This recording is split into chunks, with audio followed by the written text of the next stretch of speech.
right, welcome to Hurricane, West Virginia, home of the Hurricane 100K Trail Running Relay, coming to you on September 7th, 2024. And we are here with another edition of our Runner Profile and Runner Education series.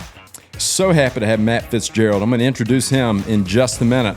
So on behalf of our MMTA events team of Ashley, Brandon, Hager, Stewarts, Robert, Vanessa, and Tara, my name's Matt Young. And if you haven't heard, on September 7th, 2024 is the third edition of the Hurricane 100K Trail Running Relay with a $10,000 prize purse on the line and, new for this year, a $1,000 course bonus. That's a stout 8:38 on the OG course for men and a 9:31 for women. So our winner could walk away, if setting a course record, with $3,500. All of this is made possible by the mayor of Hurricane, Scott Edwards, is our title sponsor and our presenting sponsor, the Dumont Tri-County YMCA.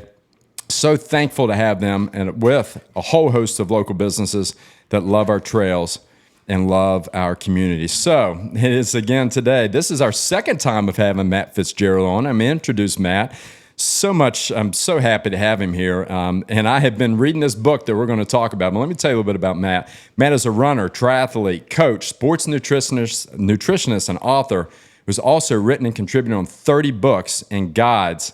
He's an expert communicator on complex ideas in these sports of endurance and in the world of combined training, nutrition, and the mental game. Best known for titles including Racing Weight, Brain Training for Runners, and Triathlete Magazine's essential week-by-week training guide. And my personal favorite is 80-20. But his latest book is Pain and Performance, that we're going to talk about today, the revolutionary new way to use training as treatment for pain and injury. Matt co-wrote this book with Ryan Whited. The primary topic of our conversation again today is this book. So in addition to these books, he's also had stints writing for Triathlete, AthletesVillage.com, Active.com, Competitor Group. Matt's byline has appeared in a long list of national publications, including Bicycling, Maxim, Men's Fitness, Men's Health, Men's Journal, Outside, Shape, Stuff, and Women's Health. And most recently, Matt created the Coaches of Color Initiative, an apprenticeship program that aims to provide diversity and endurance events and sports, and the Dream Run Camp, with an awesome tagline of where dreamers come to run and runners live the dream. Love it. Matt has been a runner since the age of 11 and a writer since he was 9. He's from New Hampshire, but now makes his home in Arizona with his wife, Nataki. So you can find all of his books, articles, and initiatives at mattfitzgerald.org. Man, it is an honor and a privilege to have you on here with us today. Matt, how are you? I'm doing well, and I'm really happy to be back with you. Yeah, man, so excited. We got some great stuff to talk about. I've got lots of questions for you, and I know this is a topic that you love too after reading this book. So lightning round questions, though. If you remember, man, we're always going to get started with this. It's a little bit to get you warmed up and also to let people know a little bit of the inside scoop on Matt Fitzgerald. Are you ready? I'm ready. Okay, man. So if you could be transformed into one animal right now, which one would it be? I'll go with the bison. A bison? Yeah, it's my favorite animal growing up. Yeah, they're known for running toward the storm, and that's my MO. Oh, dude, that's awesome. Got it. So if you could close your eyes and wake up anywhere in the world right now, where would it be? I mean, I love Flagstaff, but if I could do that, I'm going to go India. Running is really taken off in India. I coach some athletes there, and I've never been, so it's high on my bucket list. Awesome. So finish this sentence. If I couldn't run, I would. Well, I can't run. So I have long COVID, and I have not been able to run for well over 3 years. So I would open a never-ending running camp called Dream Run Camp in Flagstaff, Arizona, which is exactly what I did. I lost the ability to run. You're going on 3 years from long COVID? More than three. Wow. Yeah. Mm-hmm. Wow. All right. Well, that's probably another Sorry, topic. I didn't mean to derail you. No, that's good. It's another topic in and of itself, it sounds like, too. But it sounds like you're dealing with it. Now, I've asked that question before, and they said if I wasn't running, I'd be in jail. So that's another option, too. All right. Yikes. So what word do you have a hard time pronouncing?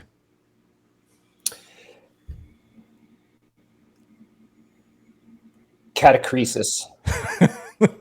So I don't even know if you pronounced that right because I don't know what it is. So I'm reading through your book, and when I was looking at lightning round questions, I said I'm probably going to stumble over a number of words today as we're getting into this because there's some pretty hefty stuff in here. Catacresis, huh?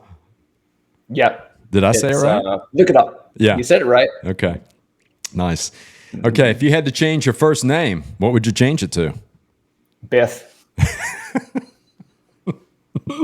That could be your nickname. What is one of your nicknames?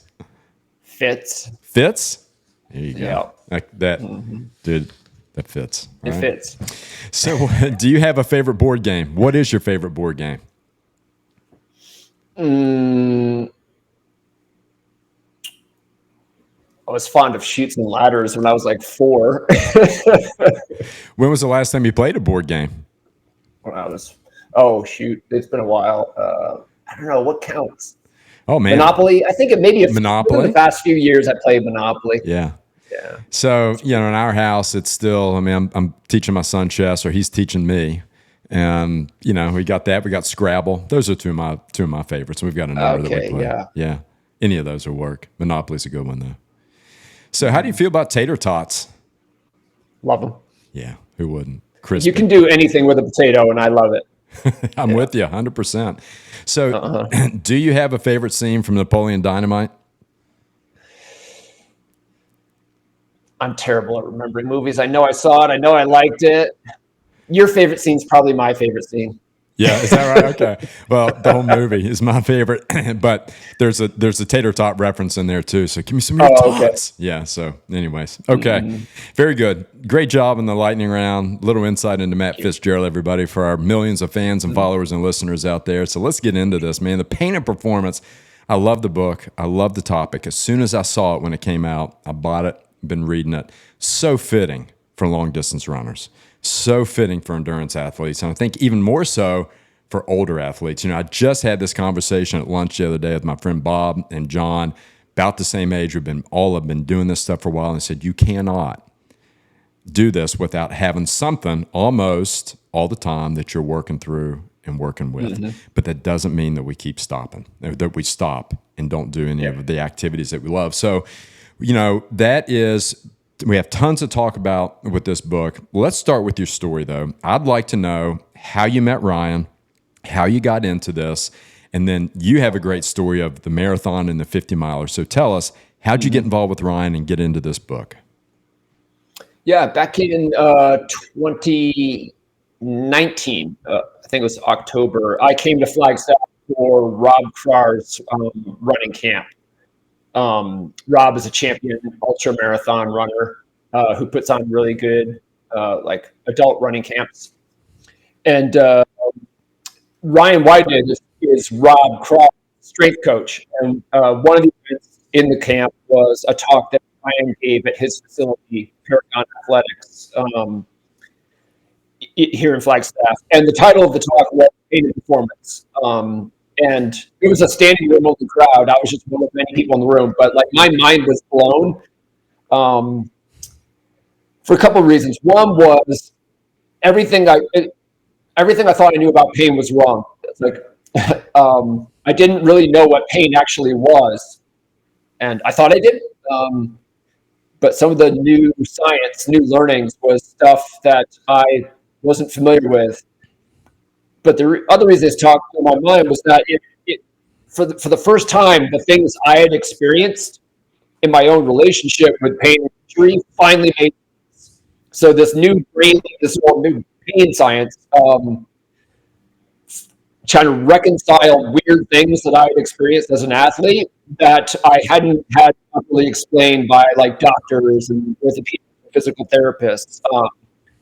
I've had a number of injuries, all of the slow onset chronic variety, not I've rolled my ankle, but I'm talking about Achilles tendinosis and all that kind of stuff.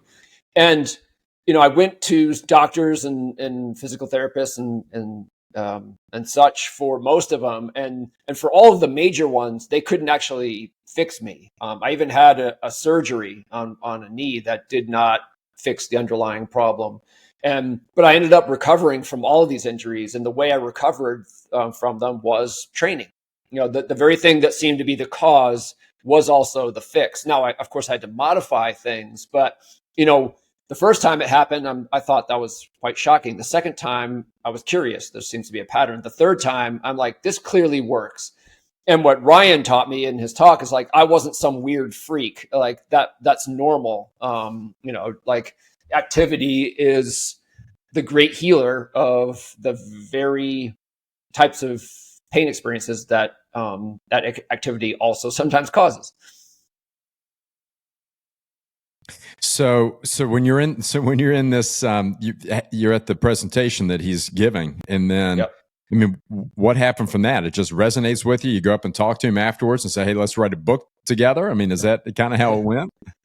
Yeah, I did go up to talk to him afterwards, and because I'm always on the lookout for new ideas. I like to be just ahead of the curve as an athlete, as a coach, as a writer. And this stuff, I knew that, given how much attention I pay to these things, like if it was new to me, it's new to pretty much everyone. And I saw an opportunity to kind of, be at the forefront of some positive change. And so, yeah, Ryan was thinking the same thing because he has the expertise. He's not a writer.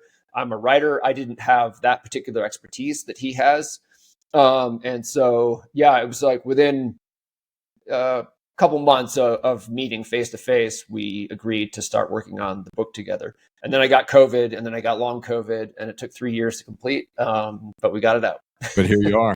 One of the things, so early on in the book, there's this line, and it's one that we've all heard.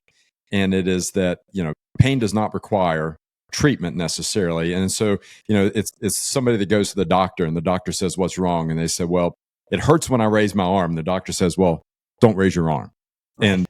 And that's not an effective answer. I mean, I've had so many people, I'm a coach, and I've had runners that have gone to the doctor and they say, "Well, here's what's going on. I've got a problem." They say, "Well, what have you been doing?" "I've been running." "Well, stop running. Running is a problem." And I said, "Listen, somebody had to finish last in their class. It's probably your doctor. Go find somebody else that's going to help you do what you want to do." But that's not an effective answer. And Ryan, and that's what this book that you communicate is. In fact, if raising your arm is a problem, keep raising your arm to a certain extent, modify. Yeah. And that's what I think is fascinating about it. Training is treatment. And this too. And there's a difference in training for treatment and training for performance. Talk a little bit about that. Yeah.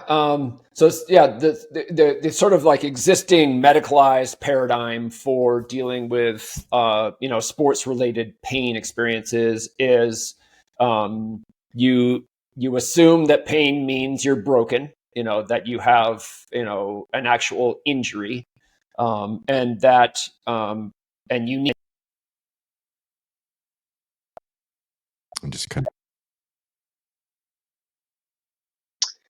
An athlete in training to a patient in treatment. So as soon as like your pain reaches a certain level where maybe it limits your training, you almost switch identities. It's like you're no longer an athlete, you're no longer in training, you're now a patient, and you're now in treatment. And the treatment is led by a doctor because you as an athlete are not competent to treat yourself. That's our system.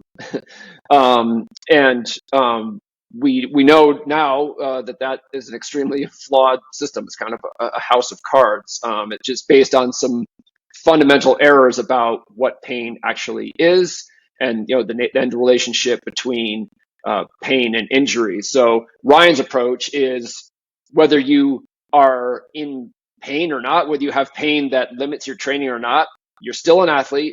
You're always an athlete, with or without pain, and you're always training, with or without pain. So you never, trade your athlete identity for a patient identity, even with a fairly significant pain experience. And then you never stop training. You just modify it. You just use a slightly different tool set when pain is a present limiter of your training. So one of the things, so there is a term, and I'm probably not going to pronounce it right, but it is. I'm going to say crisis. That one too. Look that up for me, Hager. So is it nociplastic? It refers to pain that lacks an underlying like structural cause or source. And dude, I know people that have had this are like, my foot hurts. I have Yeah. been everywhere. Nobody can figure out what's wrong with it. They can't find anything, but my foot hurts. That's the kind of thing we're talking about here, right? Yes, exactly so. So, the assumption is, the standard assumption is that there's kind of a one-to-one relationship between um, pain and structural damage, like damage to tissues. So, if you can point to the part of your body that hurts, if imaging were done on that part of your body, it would find measurable damage. That is the assumption. That assumption is wrong. It's not that there's no relationship between tissue damage and pain, but it's much looser than we've been led to believe. So if you had, a good example is if you have pain in, let's say, one of your knees, and you have MRIs done on both knees, chances are the MRI will not be able to tell which knee hurts. So there's probably going to be some small meniscus damage or whatever, chondromalacia, other things that can be pointed to in either knee. As Ryan likes to put it, imaging can't show pain. It can just show structures. So what ends up happening is it's called the post hoc fallacy. It's like, of course, if you have pain in one knee, that's the only knee that's going to get imaged. So so you'll get an MRI done on that knee or an X-ray, and they'll find something, and the assumption will be, well, there's the cause of your pain, and it's very, very likely that that is not the cause of your pain, at least not in any singular way. And if that the other knee had been imaged, it would look exactly like the knee that hurts. So sometimes you have pain without damage, sometimes you have damage without pain, and sometimes you have both. But it's not necessarily a one-to-one relationship between the pain and the damage. Like your pain level can improve without any change in the tissues themselves. And so yeah, it's just a more complicated picture than most of us assume. So that's what I think is because I think when people are going to listen to this, they're going to say, "Okay, I have pain. I have things that hurt too," and then the question is, what do I do about it? How much is Yeah. too much? How much is enough? What should I be doing? And that's somewhat where this comes into is that it's a modified movement essentially of the movement that will help you get better. But can you talk some about that to give some guidance for it?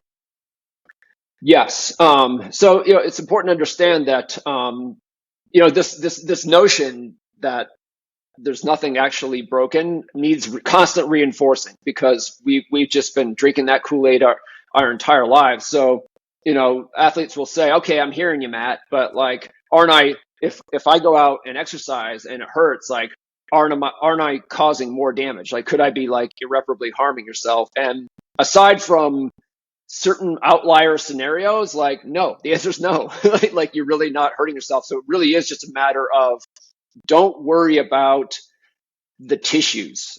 Just like use the pain for what it is, which is a guide, really. It's like kind of a warning, kind of a message. And so, if you, and sometimes, if pain is, very significant, or if it is trending in the wrong direction, then you need to make bigger modifications. So it's not as if it's not that you just ignore pain or tolerate it. You're still heeding it. You're just no longer scared of it, because you're no longer assuming that it means you've broken yourself and are breaking yourself further. So it's just a matter of like, finding a level. It's kind of like a relationship, with those sensations, and you're trying to find a level that, the goal is to have pain not limit your training. So there's certain training you want to do, and you don't want pain to be removing any of those tools from your toolkit. So that's the goal. So you're just like, you're trying to add tools back to your toolkit.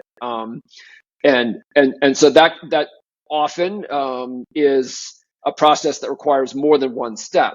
It's like, okay, I was training the way I want to, and then my Achilles tendon started to hurt. So I removed some tools from my toolkit, like maybe it's speed work and hills. You can do slow running, you can do flat running, and then you maybe modify your strength, your gym routine a little bit to actually sort of like find ways to target the part that hurts, but in a way that's almost like reassuring to your Achilles. Like, I'm still insisting on using you, but I am listening, so I'm not going to do anything that really, really hurts. And if you go through that sort of process, sort of like moving toward the pain, again, not in a bullheaded way, but in sort of like a collaborative way with the pain, you'll find that you're able to do more and more with less pain until you've got the full toolkit again. So that's kind of the training as treatment process in a nutshell. Yeah, I love the, referred to, and I've got a few quotes from the book that I want to go back to. One of them is RICE, right? So we all have heard RICE. Yeah. It's the Yeah. compression elevation. Rest is, and the line is, rest is generally not an effective response to musculoskeletal pain. But and the closest thing to a panacea for pain associated with movement is movement. Yes. Yep. What is it about movement and the movement that helps? And so we kind of go back to this. So if you take somebody that's used to running, 100-mile weeks, and rest could be for them still running, taking out the intensity, but rest could be like, it could be a 30-mile week for them. I mean, is that something that's like in that order of magnitude? Yeah, I mean, it's the thing is, rest really would only work if the pain did have a one-to-one relationship with underlying damage. And it would take quite a lot of rest, because it takes time for, damaged tissues to, heal and remodel themselves, and for inflammation levels to come down. But, one of the strongest bits of evidence that pain is not caused by tissue damage in any kind of singular way is that movement has an immediate analgesic effect. So we've all experienced this. It's like, let's say you just have some SI joint pain, and it's uncomfortable to sit, it's uncomfortable to, cook in the kitchen and lift a heavy pot. And then you go out and try to run, and the warm up is really uncomfortable. And then you get 15 minutes into the run and pain's gone. So that's a phenomenon known as descending analgesia. The brain produces endogenous cannabinoid. Basically, it's like your built-in cannabis, neurotransmitters that just literally dull pain. But that's only one of many mechanisms. We don't entirely know why movement does reduce pain, both acutely and in a kind of lasting way as well. But that's one mechanism. Another one is called desensitization. And so in as much as pain is a warning, and you go ahead and use the painful part anyway, it's almost the same way phobias are treated. Like if you have a fear of flying, like, how do you do it? Well, you get in maybe a simulator, and then you take another step. So you're actually moving in a very similar way, moving toward the thing you fear. So desensitization is another. Self-efficacy is another. There's something known as pain self-efficacy, which is just your own belief in your ability to work through pain. When pain is medicalized and we assume we have to see a doctor, it's actually systematically robbing us of self-efficacy. Like, we're taught to believe we can't do it ourselves, and by moving anyway, even when something does hurt, you're sort of reclaiming that self-efficacy. There's also expectation. So a lot of pain is the expectation of pain. And so using your body kind of tamps down that expectation that it's going to hurt. So it's just a myriad of different factors, some known, some still a little bit mysterious. But one thing, the thing we absolutely know for sure is movement is the most effective treatment for musculoskeletal pain, bar none. It's so one line from the book too. It's just a stat: a 6-mile run stimulated an endorphin release from the brain of subject that was equivalent to a 10 milligram dose of morphine. It's pretty cool. Yeah, and it makes perfect sense, right? Because if morphine as a drug has only existed for a relatively short time, like 100 some odd years. Well, what did people do before morphine, right? Or any of these other medications or balms or whatever, still had to deal with pain. And so movement was it, and so of course it works, because it's all we had, for a very long time. There are four fundamental truths of pain that were listed. I'm going to kind of like list those two and have you talk Mm-hmm. just a bit about it. And so the book says that number one, pain is mysterious. And you've kind of touched on that. What causes it? Sometimes there's damage, sometimes there's not. We just know that there's some pain. Pain is information, pain is individual, and then pain is controllable. Mm-hmm. So how would you take each of those? And that, I mean, we talked about the pain is mysterious. I think that individual and controllable is what is the fascinating part of this, because kind of going back to the brain training that you've written books on too, Yep. the mental aspect of pain and the physical aspect, which is, there's a great term in this too, and I'm going to throw a lot at you in this one question, but it is the biopsychosocial method or mode of pain. Yep. And that just says it's explain that, how all of these things kind of fit together. Sure. So, the dominant model of pain has been a structural model, which I've kind of delineated what that's all about. Some kind of insult occurs in tissue somewhere in your body, and it produces pain. Very linear, very singular. But we now know that pain is actually multifactorial. There is certainly, a biological element. If I just, sucker punch you in the kidney, which I would never do, it would hurt, right? Like very predictably, it would hurt. And that's a physical insult, to your kidney. So I'm not saying that biology is not a part of it. It's just like one part. Psychology is for sure another part of it, where, like the more fearful you are of pain, the more likely you are to experience it. The more you have a history of pain in a certain part of your body, the more likely you are to experience. That is the opposite of desensitization. It's sensitization. The more important a particular part of your body is to you, like a piano pianist is most likely to feel pain in their fingers, and not just because they're using their fingers a lot. It's because they really value their fingers, so they're sensitized to them. So those are some of the psychological elements, and then there are social elements as well. There's a cool study Ryan and I mentioned in the book where they had devout Catholics meditate on an image of the Virgin Mary, and it reduced their pain sensitivity. So there's a social, pain is to some degree a social construct, and you are influenced by all these environmental cues, social environmental cues. So it's multifactorial. All of these things are at play, and the good news about that is that it gives you a lot of entry points. Actually, when we get to the controllable, pain is controllable, because pain is more than one thing. We have more than one way to control it. Like taking morphine is not the only way to control your pain. Thank goodness. Well, and so much of this, and this is still where, and I've read some of the case studies, and some of the athletes have looked at Ryan and said, "So you're telling me this is all in my head?" Mm-hmm.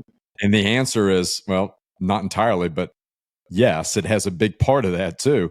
And so there's a great example too of somebody that has IT band syndrome or problems with it. So he puts them in a sideways plank and puts a book on their foot, Mm-hmm. and asks them to move it back and forth, and the pain mysteriously goes away.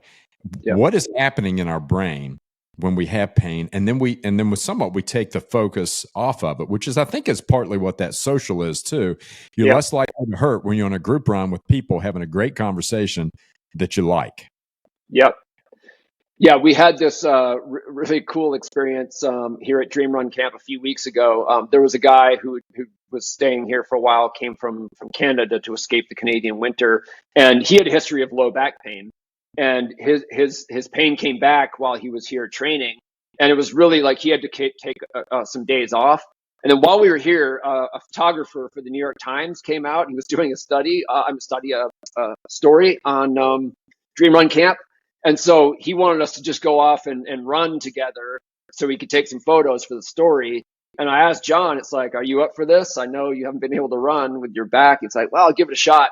he ran fine, completely pain free, because he was so focused on the photo shoot. Just like he was distracted from his low back by the fact that there was a camera there and a lighting guy and other people, and they were telling us to stop and start and do it again. And that was like a perfect example where it's kind of an expectancy violation. And so, yeah, Ryan has all these tricks where, people will come into the gym and say, I cannot lift my arm over my head. He works with a lot of climbers. He is a climber. And then he'll just put them in a different plane of motion. It's like, oh, you can't lift your arm over your head when you're upright, but I just had you lie down and lift your arm over your head. And because you weren't thinking about it, there was no pain. And it's not like a gotcha thing. It's just like, I'm showing you that, like, you actually can move. You're not broken. You can move your arm that way. You just, there's a real issue there, but you've gotten to the point where you expect pain when you lift your arm over your head. And I'm showing you that the way I like to put it, and this is not, rigorously true, but to me, it's close enough. Pain is a choice. Like, pain is a choice that your brain makes, and it can make that choice in either direction. It can make the choice to make you feel pain, and it can make the choice to make you not feel pain. This is why, if someone, loses an arm in some horrific industrial accident, they often don't feel pain immediately, because, their survival depends on the ability to keep their head and think quickly. The pain will come later. So, it's always a choice. And so when you're trying to, work through pain, especially if you're an athlete who, we all know these athletes, and, I'm sure some people listening are these athletes where, they pain tends to send them into a freak out, like, pretty easily. Like, if that's your history, then like, part of the process is just, learning to relax and trust, your body and its resilience, and its non-fragility a little bit more. And some of these little, some of them are a little bit gimmicky seeming, that Ryan will do. It's like, put a book on your foot and move it around, or, draw like a line on the wall with your toe. But they're all ways of just, like, getting us to focus on something else other than our pain. And it sort of breaks that link, that sort of like automatic reflexive. Every time I do this, I feel pain. And it can be like a foothold for people to realizing, oh, you know what? I'm really not broken, and I can overcome this pain. Yeah, I'm going to encourage everybody to get the book and to read it all the way to the end, because you basically, what you all do is you explain it to begin with, and then the end of the book is now, what do you do about it? Mm-hmm. And that's the part that I think is really going to be so helpful. Is for one, letting people know today that just because you hurt doesn't mean that you have to stop moving. You move in a different way, different intensities, but the movement never stops, because that is your best medicine. But also, when they look at this and say, well, I think I'm feeling pain, I don't want to feel it anymore. How do I make that?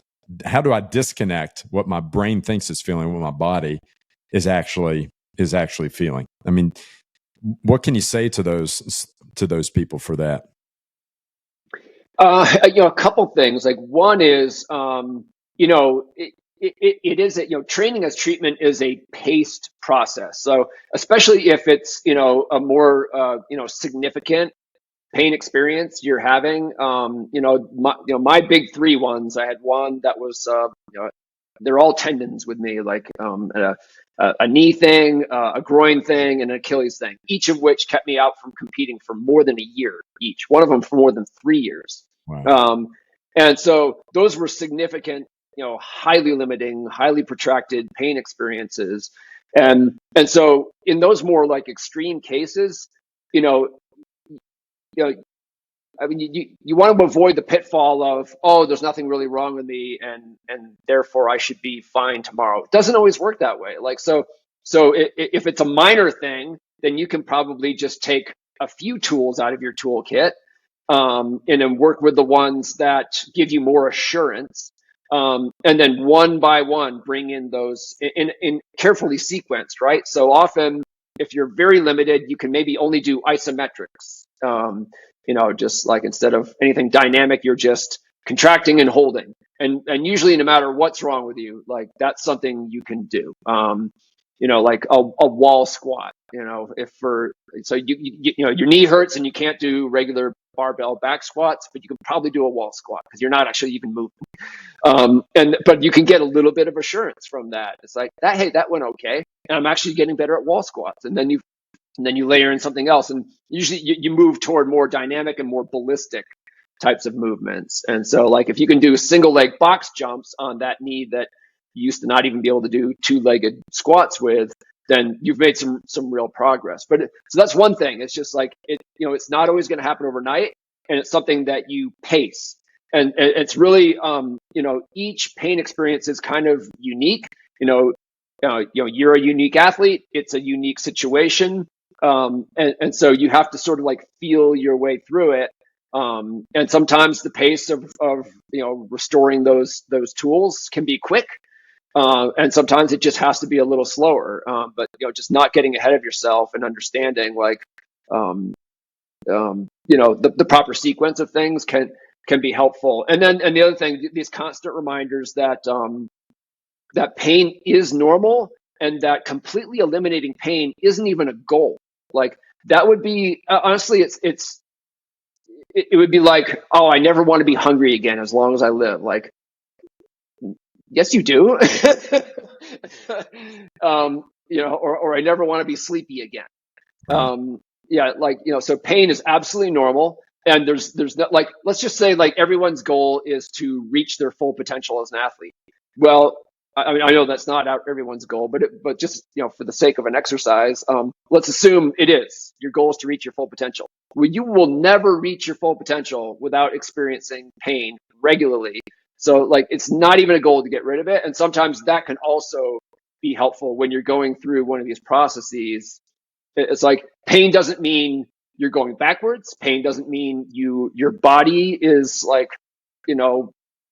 asymmetrical or imbalanced or whatever, and it doesn't mean you did anything wrong. And so it's just like it is information, and it's information that you can use to your benefit. So that goes back to those 4 fundamental truths. I'm just going to say them again and again. I encourage everybody to read the book. But pain is mysterious. It's information. So it's telling us something. It's individual and it is controllable.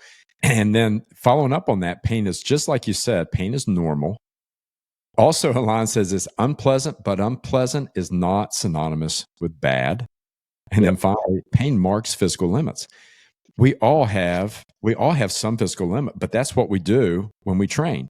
We bump up against that limit, right? We break it down, we get stronger, recover, and then the next time that limit is much higher, or it is incrementally higher, so that we do that over time. So there's a purpose for it. To say that we're never going to have it, especially doing the endurance stuff that we do, expect it to hurt, expect discomfort. But there is a difference between sometimes the sharp shooting stuff and then just hurting from soreness. And there's a huge difference in those things. But pain, man, it is there for a purpose. Yep. Yeah. So it's like, honestly, if you looked at, to the developmental trajectories of a bunch of athletes who, they started as beginners and they went through this whole process of, moving toward reaching their full potential. And you look at, I'm imagining like a sort of like a graph that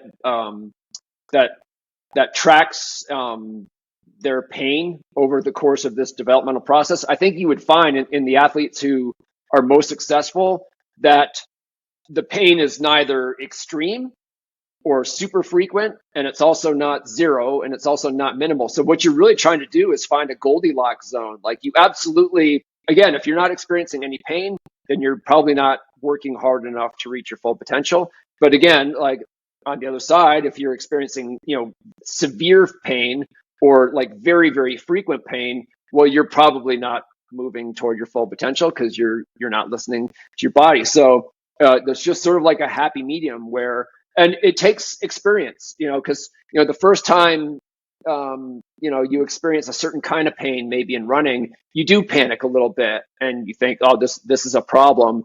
And then, you move through it and you look back and you say, no, actually that was just more of a warning.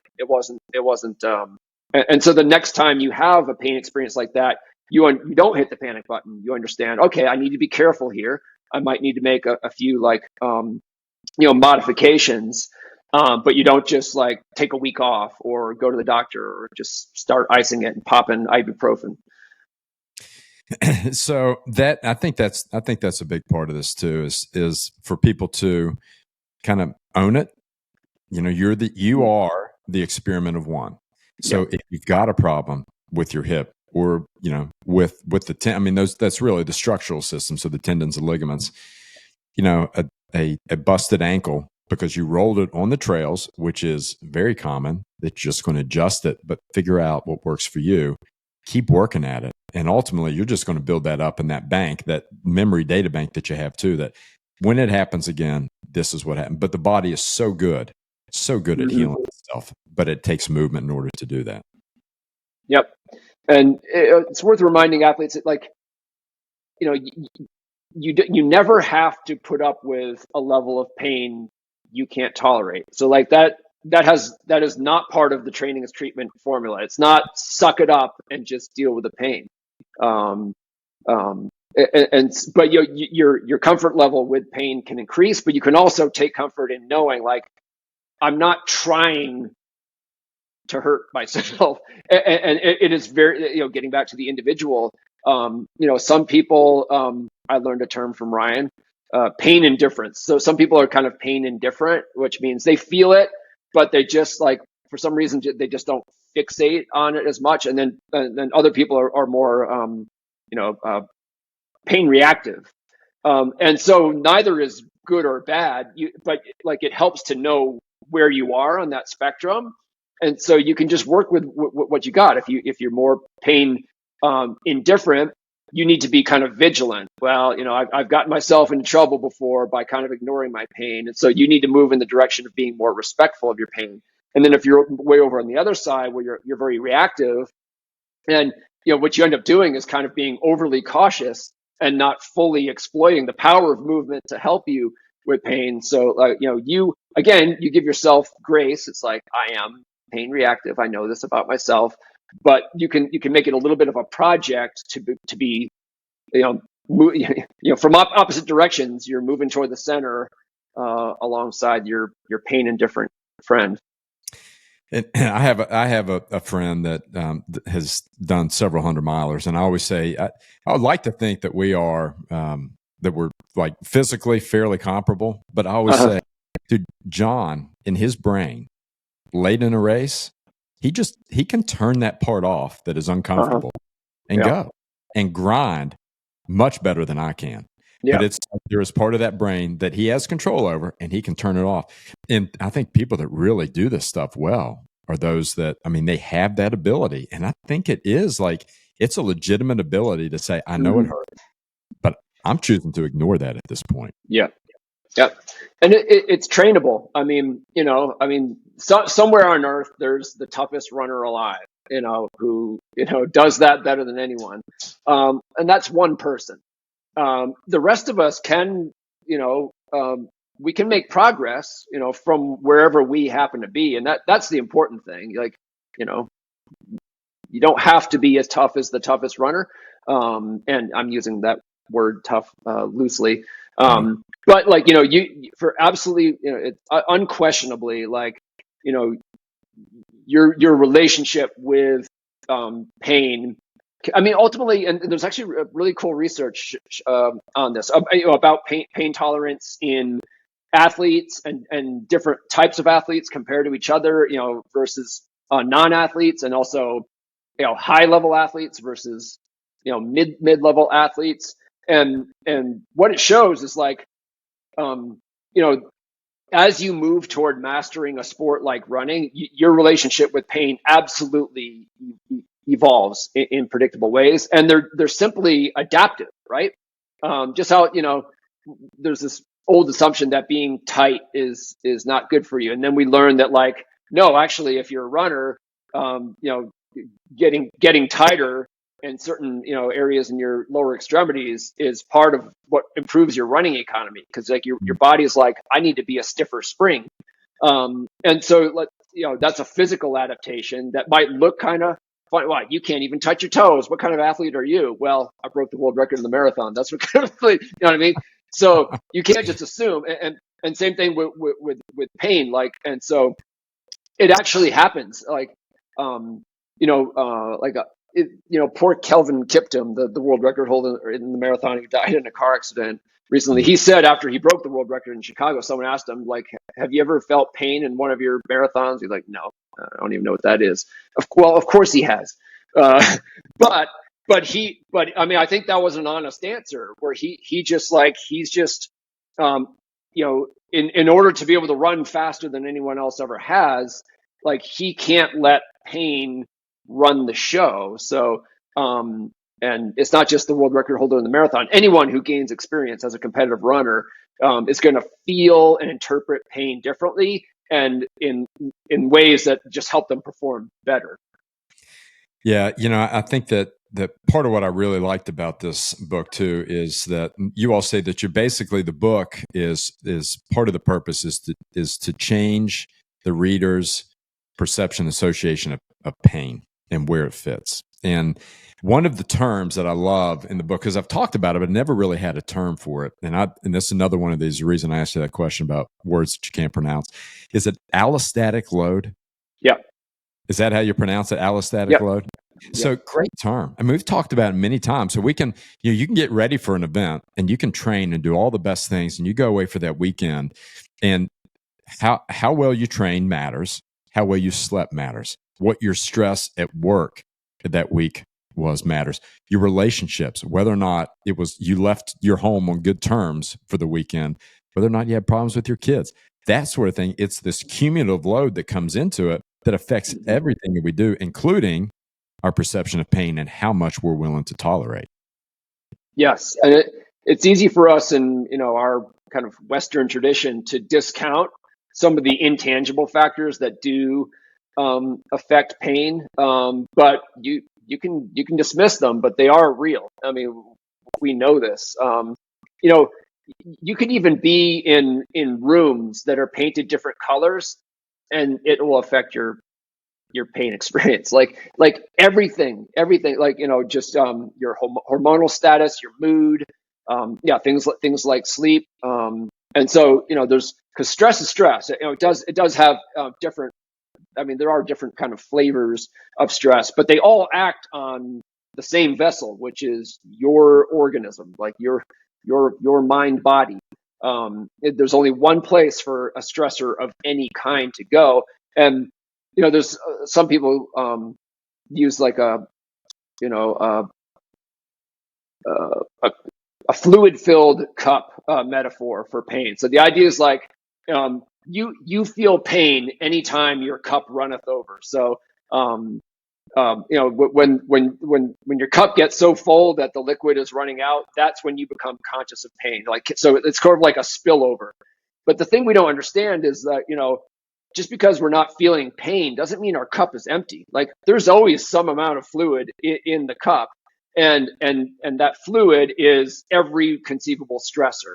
And for sure, when it comes to the types of pains runners experience, probably the number one factor is the actual mechanical stress that your body is exposed to. So that probably puts more ounces in the cup than anything else, but there's still lots of other sources, like you said, relationships, job stress, all that stuff.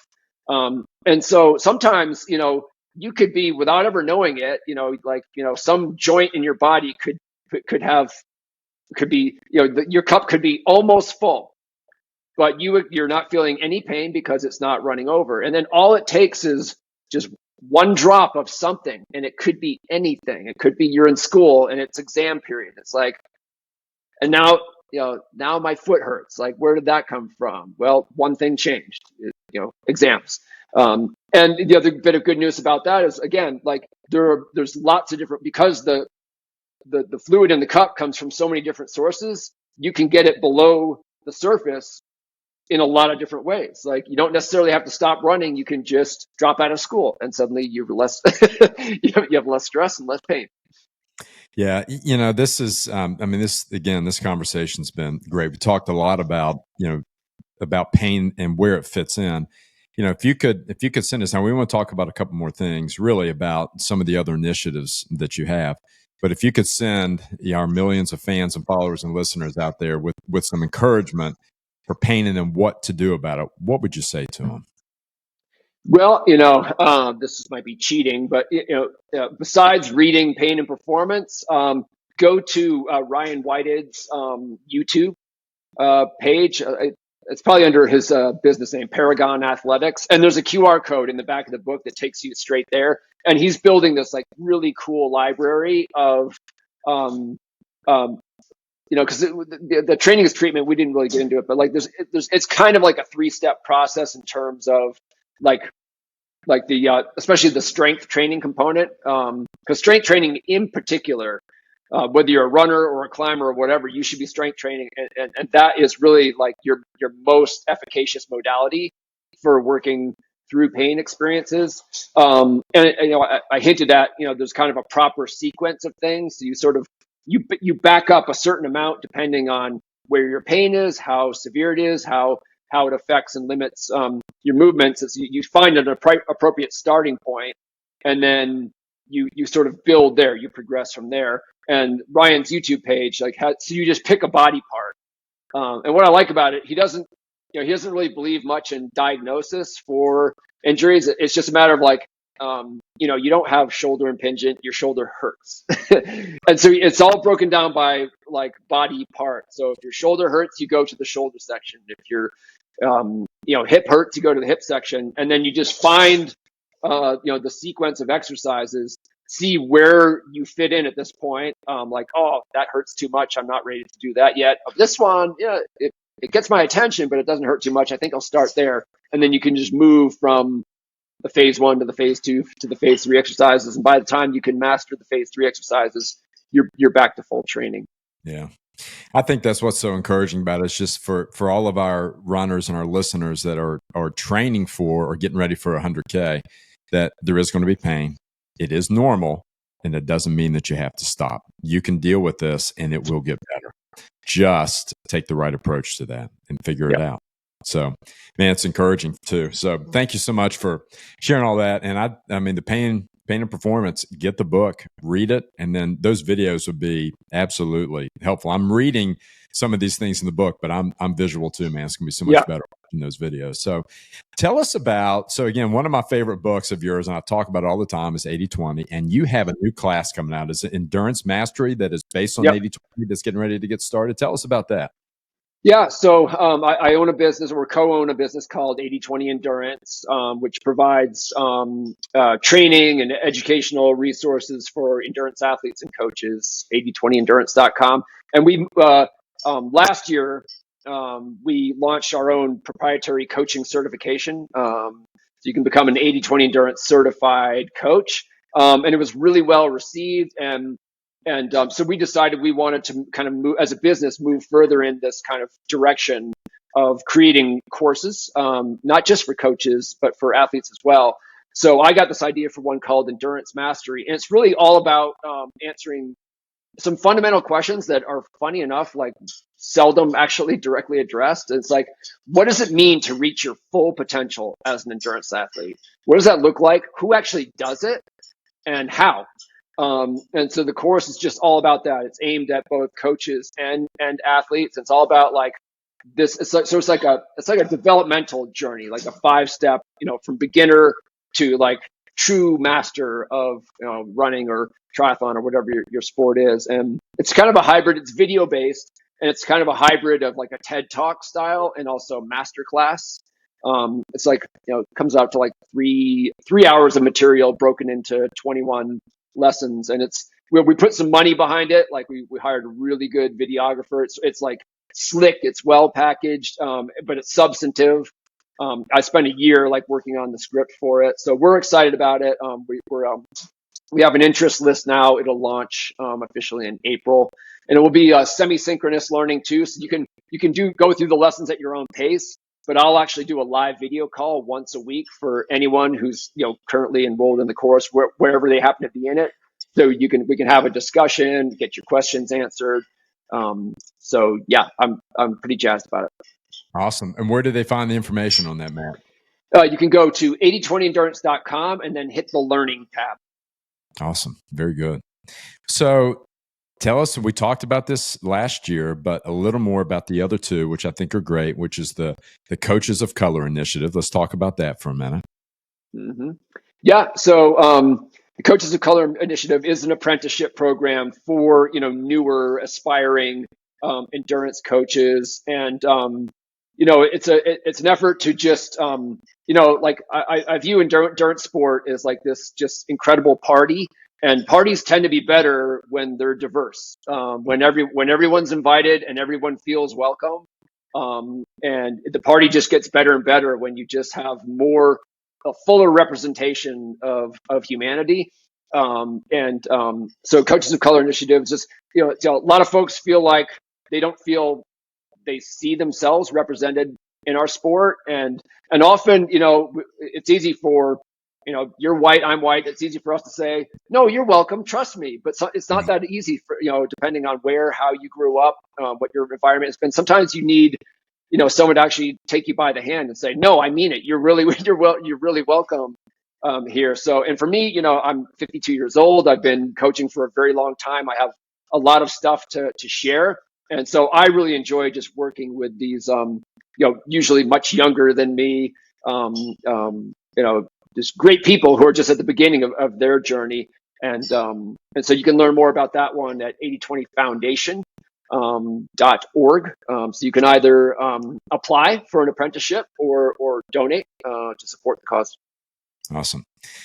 And then we have the Dream Run Camp, man. And that is, it just sounds like every adult runner's dream, which is come, hang out, run, have some fun. Tell us about that and when your next one is actually. Yeah, well, so there's obviously a lot of adult running camps out there, and most of them are similar. They're usually like 3 to 4 days long. Everyone shows up at the same time. Everyone leaves at the same time. Dream Run Camp, I operate out of my house in Flagstaff, so I never leave, and you're welcome anytime. So it's kind of a rolling attendance model. So if you have 2 weeks off from work in July. And you could show up on a Tuesday and leave on a Wednesday. The minimum stay is 1 week, maximum is 12. So the idea is like it's more like similar to like a pro style training camp experience, but truly for everyone. We have older runners here, we have newer runners here, we have slower runners here, and it's just a chance to kind of just make running kind of the center of your life for a period of time and just fully indulge your runner identity and your passion for running and just see what's possible for you when, people get a lot of me when they come here. So Flagstaff is an attraction. I facilitate group runs every morning. I do coaches office hours every afternoon.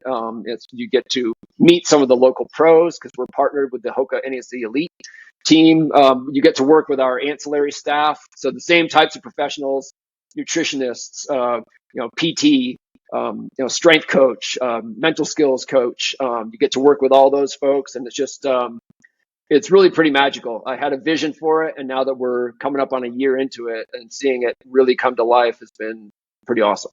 Yeah, awesome. And so is this close to the vision that you had for it? I mean, are you seeing that fulfilled? Yeah, it's been interesting because I mentioned there was a New York Times article that came out. It was like this big feature they did on us. I don't know why they decided it was worth it, but that exposure was worth its weight in gold. So demand increased, and then we have a main house here, and now we have a second house that we had to acquire. So now we're getting like slightly larger numbers, and when you see like that, there's enough people to have dynamics form within the group because in the early days it was just like I had to be on all the time. Now I'm still like super involved, but like athletes are making friends and going off for coffee together or like going for second, afternoon runs that I have nothing to do with. And so seeing it reach that level. And I already know there's a couple of people here one woman is leaving today. She's very sad, but I know she made a friend for life here. Like, for sure, there's someone that she's going to stay in touch with for the rest of her life. And just, so yeah, it's working. Yeah, so that is so cool, and thank you for all of the effort that you put into into running. I mean, we know that it enriches people's lives. It's not the only thing. It can't be the only thing, but certainly for those of us that are listening and watching, we know that it's an important aspect. And if you asked me, said again, what would I do if I wasn't running? I mean, it would be different. I would absolutely miss it, but I would find some other way to move, exercise, because it brings such a community. That is probably one of the better things. The best thing is the community that comes from that. We got. And so, even when you're talking about, the Coaches of Color initiative, probably people that have gotten this far know a little bit about, our 100K, but I always say that our goal is that everyone that shows up to the Hurricane 100K, all of our runners and all their families feel welcomed, appreciated, and loved when they come to our race. I've been to races before where it's almost like, they're doing me a favor by letting me be there. We do not want that. We want everyone to feel welcomed, appreciated, and loved. And so, one of the goals too is we have so much for families. We want our families to want to come back as much as our runners is the goal. We built a trail system here in Hurricane, West Virginia. 31 miles of hand-built, handcrafted trails have been built with love. Over 500 community volunteers that have gone into it. We're excited to showcase our town and our trails for everybody that comes. And thank you for your help in doing the promotion and also educating these runners, especially endurance runners, because I know every last one deals with pain. Every morning when I start out for a run, just about always, my right heel is tight, and within a few minutes it loosens up, and then I'm good to go. But I know that doing nothing is never the answer. So thank you for all that you put into it. And thanks for doing this with us today. Thank you. Hey, man. So if you haven't heard, on September 7th, 2024 is the next edition of the Hurricane 100K. Love to have everybody out there. You can Google the Hurricane 100K, go to meeksmountaintrails.org, Hurricane 100. It's on Ultra Sign Up, a way to get signed up for that too. $10,000 prize purse on the line with a $1,000 course bonus. So if you come, you run fast, you win, you set the course record, you can walk away with $3,500. Pretty cool. So on behalf of our MMTA events team of Ashley, Brandon, Hager, Stewarts, Robert, Vanessa, and Tara, my name's Matt Young. See you next time.